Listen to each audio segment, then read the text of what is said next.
一节书本之外的社会课，一个陪你成长的摆渡人。大家好，这里是星河摆渡。日本著名心理学家差摩武俊说过，竞争心与嫉妒心是互为表面的关系。要胜过比自己出色的人，不愿被同级的人胜过自己，以及不愿输给自己更低一格的人的竞争心，都与嫉妒心有着密切的关系。自己过得不好，也不希望别人过得好。反观我们的现实生活，这样的现象实在太常见了。讨厌的同事，能力明明一般却被升职加薪，自己觉得不公平，就在背地里说同事的坏话。跟闺蜜同时出席活动，明明都是第一次参加，闺蜜却比自己更招人喜欢，下次活动便不再邀请闺蜜。同处于而立之年，朋友早有了稳定的事业，而自己还在为每月的生活费而奔波，对此找到机会就对朋友明嘲暗讽。虽然事件的结果并不是被嫉妒者造成的，但嫉妒者在负面情绪的作用下，不自觉地迫使自己用一些极端的行为给其他人造成破坏性的影响。这种被负面情绪绑架自己和他人的现象被称为情绪勒索。今天我们来看看人们是如何被情绪勒索，给自己和他人造成破坏性行为的，并分享3种化解情绪勒索的方法，让大家认识到如何有效控制自己的情绪。不希望别人过得好，其实是情绪勒索的一种负面反应。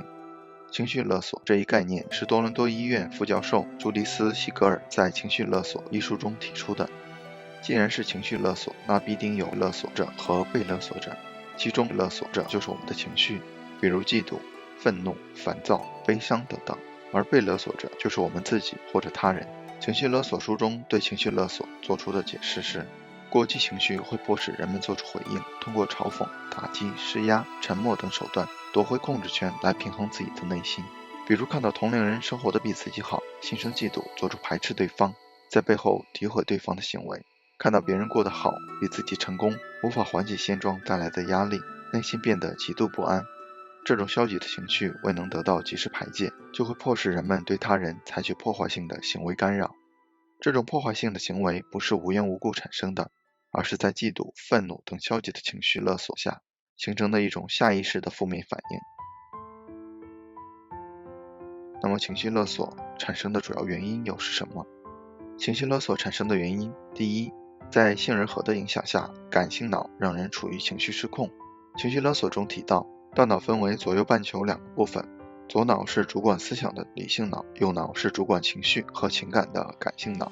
感性脑相比理性脑反应速度更快，但会造成人们面对突如其来的事情时，还未来得及深度思考和分析，就凭直觉得出结论。专家们做出这样一个实验，提问被试者一对球拍和一个球的价格共计1.1美元，球拍的价格比球高1美元，那么球的价格是什么？大多数人给出的答案是0.1美元，这个答案其实是错误的。如果球的价格是0.1美元，球拍就是1.1美元，两者价格加起来应该是1.2美元，所以球的价格并不是0.1美元，而是0.05美元才对。这就是感性脑的直觉反应，对结果造成了误导。人在面对外部刺激时，会刺激右脑的杏仁体，处于兴奋状态的杏仁体会激起身体加速运转，这就需要大脑调用大部分的组织协调来过滤信息，以帮助人们做出最佳决策。但是大脑高速运转耗时长，在短时间内并不能按照预想的那样高效处理所有的信息。这就像一群驴友约好时间一起去爬山，原计划4个小时登顶，但每个人的体质不一样，结果就形成了有的人早已经到达峰顶，有的人可能仍处于半山腰的局面。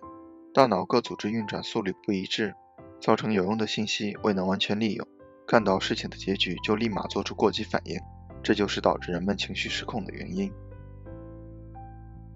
第二，情绪被往事记忆所影响。我们时常被嫉妒、愤怒、悲伤等情绪所影响，以及这些情绪的产生是因为当下事件所引发，但人们很多的情绪是源自往事记忆。情绪勒索中提到，在面对刺激时，一旦发现当前的情景与过去的记忆相似时，大脑就会不自觉地将过去的情绪带入当前的情形中，也就是情绪记忆所产生的影响。网剧《唐人街探案》中四面佛的故事，凶手就是因为情绪记忆引起了杀心。阿水与其他3个女孩是高中同班同学，4个人表面是好姐妹，但其他3个人都记恨着阿水，因为阿水的原因，4个人感染风寒而错过了高考，唯独阿水出国留学了。4个人在一次同学聚会上再次相遇，3个女孩发现阿水过得最好，她们想着自己多年来过得不如意，全是因为阿水，出于嫉妒之心，3人联手将阿水杀害了。情绪勒索中提到，面对某个情境中，人一旦过激反应就会产生2种情绪，一种是积极的情绪，一种是负面的情绪。如果当时反应是开心快乐的，大脑就会将积极的情绪放入一个好抽屉进行存储；如果反应是不满的、愤怒的，大脑就会将负面的情绪放入坏抽屉里。当再次发生类似情境时，人们就会将抽屉中的情绪带入出来。就像前面提到的阿温3人，他们对当年因为阿水得病没考上大学而耿耿于怀。当3人看到阿水过得比自己好时，又产生了当初对阿水的嫉妒和不满的情绪。在情绪的影响下，3人最终丧失理智。情绪在人们不知道的情况下被当成了记忆存储起来。虽然人们并未察觉，可一旦相似的情境唤起人们的记忆时，过往的情绪又会涌现出来，影响人们当下的行为。这就是人们被情绪勒索的第2个原因。如何摆脱负面情绪的勒索？无论工作还是生活，人们都希望事态朝着好的方向发展。在此过程中，人的行为和思想很容易受到情绪影响。好情绪能将事态推向积极的发展方向，而嫉妒、愤怒的坏情绪会制约行为和想法，为事态带来消极的作用。所以，为了避免负面情绪对行为和思想的勒索，我们可以通过以下3种方法来化解。第一，从生理上调节情绪，让意识不受情绪感染。从上面的分析得知，面对刺激时，杏仁核会处于兴奋状态，造成人决策错误。如果想要摆脱负面情绪的勒索，就要控制杏仁核的活性。《大脑整理术》一书中说道，冥想是控制杏仁核活性的最佳方法。所谓冥想，就是让大脑停止对外意识的运作，通过调整呼吸，让自己平静下来，进入一种忘我的境界。以下是具体做法：一、调整坐姿，找一个平坦的地方盘坐，身体保持直角状态，如坐在草地、床上、瑜伽垫上等等。2、放松大脑，调节呼吸，盘坐后闭眼适应3分钟，让大脑放松，接着做腹部式呼吸，并感受自己的呼吸。如果发现自己走神，立马将思绪拉回，直到心无杂念。3、感受画面，感受自己身体的感觉、思维以及情绪，比如想象一个和谐的画面，漫步在海边，感受温柔的海风，静静地感受这些画面，不做任何干预。通过冥想练习，让人身心放松，面对突如其来的事情时，不会表现过于急躁的情绪，反而能静下来思考和处理事情。第2，利用临界值法思考问题，从思想上转变消极思维。为了避免深陷情绪中，应该给自己的情绪安置一个刹车装置。当发现负面情绪产生征兆时，就要立即启动刹车来制止。这个刹车装置就是一个情绪临界值。当情绪达到这个临界值时，比如心跳加快、面红耳赤、急躁不安等异样，就要求自己必须停下来，并试图尝试逆向思考，将消极思维转变成积极思维。比如跟你同期入职公司的同事得到了升职加薪，你很嫉妒，认为对方能力明明不如自己，却得到了上升的机会。当你察觉到心跳加快，内心变得急躁时，你就要开启刹车装置，从相反的方向去思考问题。虽然同事能力不如自己，但是每天下班比自己晚，早上很早就来到公司，而且每次开例会都会将工作总结做得清晰有条理。这样看来，同事的能力并不是自己所认为的那样。可见，运用情绪的临界值法，不仅缓解了负面情绪，还能从同事身上发现积极的优点，有利于你从思想上摆脱消极的想法。消极情绪虽然不能立马消除，但我们可以通过思维进行积极的引导。一旦察觉到消极情绪时，换个角度思考，不再受思维的局限，反而能将情绪向积极的方向引导。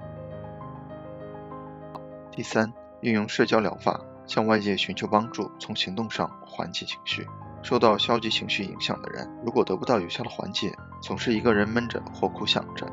很容易产生极端想法。此时就需要接触一些心态积极向上的人或团体，从他们身上感受积极正向的能量，缓解负面的情绪。这就是所谓的社交疗法，就是通过建立积极的人际关系，培养出积极情绪。社交疗法有以下3种方式：一、向老朋友寻求帮助，找一些自己信得过的朋友，向他们诉说自己的苦恼，通过朋友的共情与安抚，分担自己的痛苦，缓解内心的压力。2、结交新朋友，结交新朋友的好处就是建立新的社交关系，从新朋友那获取新的能量，就像《阿甘正传》中，阿甘之所以能锻炼出快跑的技能，就是因为认识了珍妮，在珍妮的鼓励下，学会用快跑来躲过同龄人的欺负，而慢慢练就出来的。3. 参加团体或社会活动，如果觉得1对1结识新朋友有点难为情，可以参加集体活动去结交新朋友，比如社区活动、做义工、参观博物馆、报一门体育技能锻炼等等，目的就是从孤独的生活中解脱出来，融入到集体生活中，利用群体的积极影响来消除无法排除的负面情绪。这里你也可以将负面情绪留言给星河，我相信星河和其他朋友一定会帮助你走出负面情绪。每个人都想工作能顺利完成，生活变得有条不紊，但现实并不会顺顺利利地朝着我们理想状态发展。事态的发展或多或少会受人情绪的影响，好情绪能引导人们积极应对各种难题，而坏情绪不仅让人变得消沉，还会被情绪勒索，严重破坏行为和思想。为了避免因情绪勒索而影响生活和工作，我们可以通过以下3个方法来化解。第一，从生理上调节情绪，让意识不受情绪感染。第二，利用临界值法思考问题，从思想上转变消极思维。第三，通过社交疗法向外界寻求帮助，从行动上缓解情绪。通过以上3个方法，希望能帮助大家摆脱情绪的干扰，培养出积极乐观的心态来面对工作和生活。好了，今天的内容就到这里了，谢谢您耐心观看。如果您有任何建议和想法，欢迎在下方留言。如果您喜欢星河的内容，还望订阅星河百度频道，点赞和分享给更多的朋友。星河将不胜感激，继续分享更多有关成长的优质内容。一个人可以走多远，关键在于与谁同行。愿成长之路有你我相伴。这里是星河百度，我们下期不见不散。